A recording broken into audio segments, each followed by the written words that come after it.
আজি সোণাপুৰ পাটৰকুচিত মুকলি কৰা হয় টাই আহোম যুৱ পৰিষদৰ মুখ্য কাৰ্যালয়। উক্ত কাৰ্যালয়টি শুভ উদ্বোধন কৰে বিশিষ্ট বুৰঞ্জীবিদ পদ্মশ্ৰী ডক্টৰ JN ফুকন আৰু টাই আহোম যুৱ পৰিষদৰ মুখ্য উপদেষ্টা দিলীপ গগৈয়ে। আটকধুনীয়াকৈ নিৰ্মাণ কৰা উক্ত কাৰ্যালয়টি মুকলি পূৰ্বে এক আধ্যাত্মিক অনুষ্ঠানৰ আয়োজন কৰা হয়। শুভ উদ্বোধনী অনুষ্ঠানৰ পিছতে টাই আহোম যুৱ পৰিষদৰ কেন্দ্ৰীয় বৰ্ধিত কাৰ্যনিৰ্বাহক সভাখনেও অনুষ্ঠিত হয়। জনগোষ্ঠীটোৰ উন্নয়ন আৰু বিকাশৰ লগতে বিভিন্ন দিশৰ ওপৰত আলোচনা কৰা হয়। উল্লেখযোগ্য যে কাৰ্যালয়টিৰ জৰিয়তে বিভিন্ন জাতি জনগোষ্ঠীৰ গৱেষণাৰ শিক্ষাৰ্থীসকলে বিশেষ সুবিধা লাভ কৰিব বুলি জানিবলৈ দিয়ে মুখ্য উপদেষ্টা দিলীপ গগৈয়ে। অনুষ্ঠানটি টাই আহোম যুৱ পৰিষদৰ সমূহ বিষয়ববীয়া আৰু সদস্যসকল অংশগ্ৰহণ কৰে।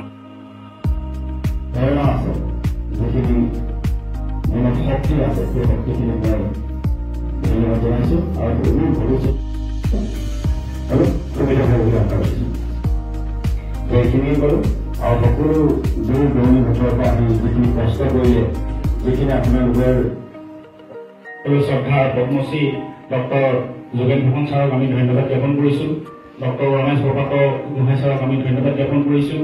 আমাৰ জ্ঞাতি আমাৰ লাচিত দিৱস উদযাপন সমিতিৰ সভাপতি ভাস্কৰ জেগুগোড়াই টাইপা অৰ্থাৎ টাই যুৱ পৰিষদৰ কেন্দ্ৰীয় কমিটি সভা হৈছে আৰু বিভিন্ন ঠাইৰ পৰা সভাৰ প্ৰতিনিধিসকল আহিছে আৰু তাত আজি বিশেষকৈ এটা নতুন অফিচ ঘৰ এটা মুকলি কৰা হৈছে আৰু এই মুকলি ঘৰটো যথেষ্ট ভাল হৈছে আৰু ভৱিষ্যতৰ কাৰণেও টাই যুৱ পৰিষদৰ বাবেই এটা কেন্দ্ৰস্থল হ'ব আৰু ইয়াত বহিয়েই আমাৰ যুৱ পৰিষদৰ সদস্যসকলে বিভিন্ন কাম কাজ কৰা সুবিধা হ'ব আৰু মই ভাবিছোঁ ইয়াৰ যোগেদি টাইপা আৰু এখোজ আগবাঢ়ি যাব যথেষ্ট।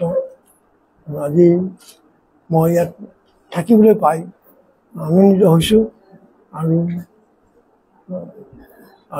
যুৱ পৰিষদৰ সদস্যসকলৰ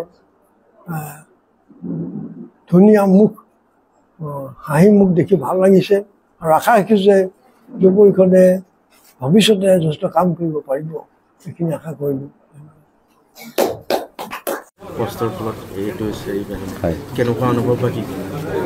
অনুভৱটো নিশ্চয় আপোনালোকে বুজি পাইছে যে আমি প্ৰকাশ কৰিব নোৱাৰোঁ যে আমি বহুত দিন বছৰৰ পৰাই প্ৰায় আজি 35 বছৰ দিন টাই আহোম যুৱ পৰিষদৰ আমি পেডত লিখি আছিলোঁ যে উপ মুখ্য কাৰ্যালয় গুৱাহাটী।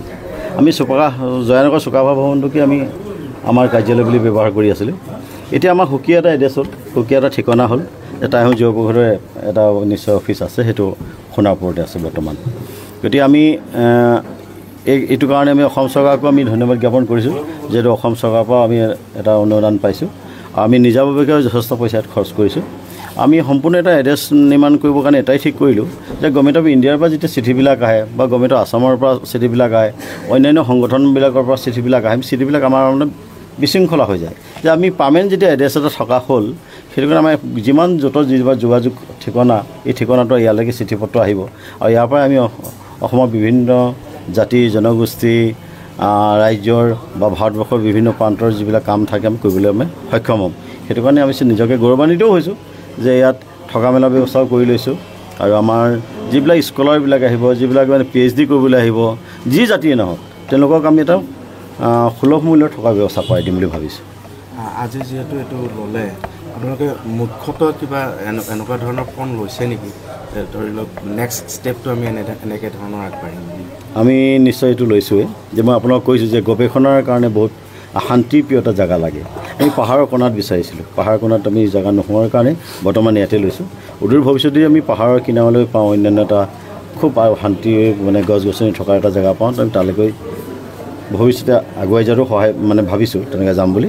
আৰু আমি ইয়াত স্কলাৰবিলাক কৈছোঁ নহয়, তেওঁলোকে যিবিলাক PhD কৰে, গৱেষণা কৰে, এই গৱেষণা কৰা মানুহবিলাকক এনেকুৱা শান্তিপ্ৰিয় জেগাবিলাকত থাকি তেওঁলোকে নিশ্চয় ভাল পাব। সেইটো কাৰণে আমি আচলতে এনেকুৱা এটা ভিতৰুৱা জেগাত আমাৰ ঠিকনাটো ঠিক কৰি লৈছোঁ।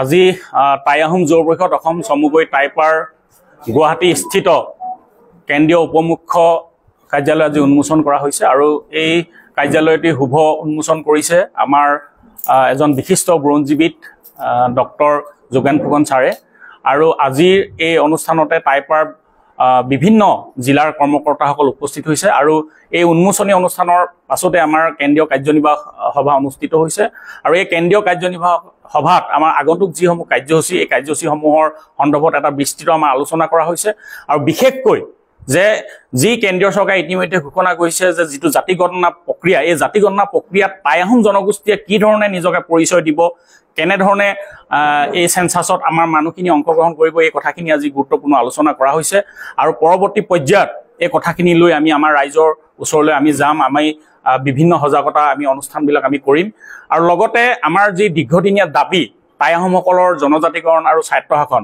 এই জনজাতিকৰণ আৰু স্বায়ত্তশাসনৰ ওপৰত আজি বিশদভাৱে আমি ইয়াত আলোচনা কৰা হৈছে আৰু অনাগত দিনত যেতিয়ালৈকে আমি জনজাতিকৰণ নেপাওঁ তেতিয়ালৈকে আমি কেন্দ্ৰীয় চৰকাৰ আৰু ৰাজ্য চৰকাৰক আমি শান্তিত থাকিবলৈ নিদিওঁ ধাৰাবাহিক ৰূপত গণসংগ্ৰাম চলি আছে অনাগত দিনত এই গণসংগ্ৰামখন অধিক তীব্ৰতৰ কৰাৰ বিষয়ে আজি সভাত আমি বিস্তৃতভাৱে আলোচনা কৰিছোঁ